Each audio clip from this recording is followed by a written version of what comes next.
Resté dans l'ombre et n'aurait pas connu d'écho médiatique au sein de la société. Ça a été la force, je dirais, du mouvement MeToo en 2017 qui a été relancé, en fait, surtout qu'a relancé ce hashtag qui avait été à la base initié par Tarana Burke pour parler des violences sexuelles et de genre qui étaient faites à l'encontre de filles et de jeunes filles noires à Harlem. Mais ce mouvement qui est passé par ces canaux, on va dire, de réseaux sociaux, a mis, je dirais, comme un mégaphone en fait, sur l'ensemble des voix des femmes qui étaient victimes et des minorités de genre qui étaient victimes de violences. Et en fait, par ce hashtag, on écoutait en fait. Il y a également des dispositifs qui permettent une intervention d'urgence des forces de l'ordre pour aider des femmes qui sont en danger, comme le bracelet anti-rapprochement, le téléphone grave danger. Il y en a plus de 4000 déployés, indique le gouvernement. Ce n'est pas suffisant non plus. C'est absolument pas suffisant. Il en faudrait combien d'années ? En Espagne, donc il y a une population qui est moins importante que la France. On est à 15 000 téléphones grave danger par exemple. On est à 8 000 bracelets anti-rapprochement, ce qui est quand même beaucoup plus conséquent qu'en France. Mais là, il faut des moyens budgétaires pour les mettre en place. Et on voit bien, c'est le nerf de la guerre comme à chaque fois.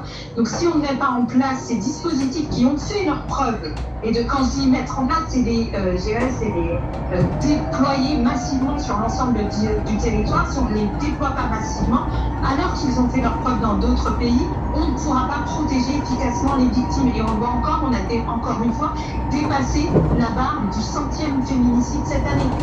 Et sans qu'il y ait une réaction de la part du gouvernement. Pauline Baron, coordinatrice du collectif Nous Toutes, elle répondait aux questions de Maureen Sugnard sur France Info. Et nous suivons la deuxième demi-finale du Masters 1000 de Paris. C'est du tennis face à face Novak Djokovic et Stefanos Tsitsipas. Fabrice Abgral, nous sommes encore dans le deuxième set. Encore dans le deuxième set et un 7-0 en faveur de Novak Djokovic, le numéro 7 mondial avec ce numéro 1 sextuple vainqueur du tournoi. Le premier set remporté par le Serbe 6 jeux à 2 face à Stefanos Tsitsipas, l'actuel numéro 5 mondial qui terminera le tournoi quoi qu'il arrive à la 3e place mondiale. Et dans la deuxième manche, 4 jeux à 3 en faveur du grec qui est actuellement au service pour confirmer le break qu'il a réalisé dans le 5e jeu. 4 jeux à 3, il sert pour mener 5 passes. Les choses s'équilibrent désormais. Stefanos Tsitsipas a considérablement élevé son niveau de jeu par rapport à la première manche qu'il a largement là où il a largement été dominé par Novak Djokovic. Il a perdu 2 fois sa mise en jeu dans ce premier set. Il ne pouvait strictement rien faire face à un Novak Djokovic extrêmement solide, beaucoup trop rapide, beaucoup trop fort dans ce premier set. Rendez-vous compte, il n'a commis qu'une seule faute directe dans ce premier set, mais dans la deuxième manche, en effet, Stefanos Tsitsipas a élevé son niveau de jeu. Il essaye en ce moment. À tout à l'heure. Bonjour, je m'appelle Bastien et je suis conseiller EDF. En ce moment, beaucoup de professionnels me demandent comment faire des économies d'énergie. Ils n'ont pas tous les mêmes leviers d'action, alors on en discute en fonction de leur métier. Par exemple, j'ai conseillé à un restaurateur de vérifier l'état de ses congélateurs. Il y a 50 minutes de J augmente la consommation jusqu'à 30%. EDF, source ADEME, plus d'informations sur edf.fr. L'énergie est notre avenir, économisons-la.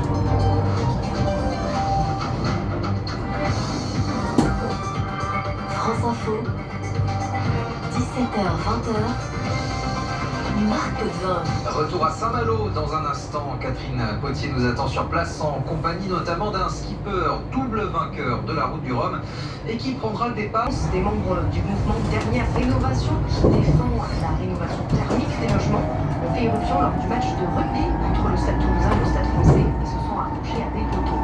Les motards sont eux dans la rue à Paris aujourd'hui. Ils dénonçaient cet après-midi le stationnement payant pour les deux roues, mais aussi l'obligation de contrôle technique pour les scooters et les motos. Contrôle technique réinstauré par le Conseil d'État qui pourrait être appliqué dès l'année prochaine par le gouvernement. Premier discours pour Jordan Bardella en tant que chef du Rassemblement national. Nous allons succéder à Emmanuel Macron, assure l'eurodéputé de 27 ans à la tribune. Élu à la tête du parti d'extrême droite en remportant ce matin environ 85% des voix face à Louis Alliot. En rugby, outre le nul, c'est partout contre Toulouse et le Stade Français. C'est la mi-temps pour les autres matchs de cette 10e journée. 14-13 pour Perpignan face au Racing 92 par exemple, ou encore 10-9 pour Brive face à La Rochelle. Et puis le bronze, ça c'est pour une Française aux mondiaux de gymnastique, Colline Devillard, qui a terminé 3e du saut de cheval à Liverpool. C'est l'américaine Jade Carey qui a décroché l'or. Il est avec nous, bonsoir Roland. Et à côté, Arthur Le Vaillant.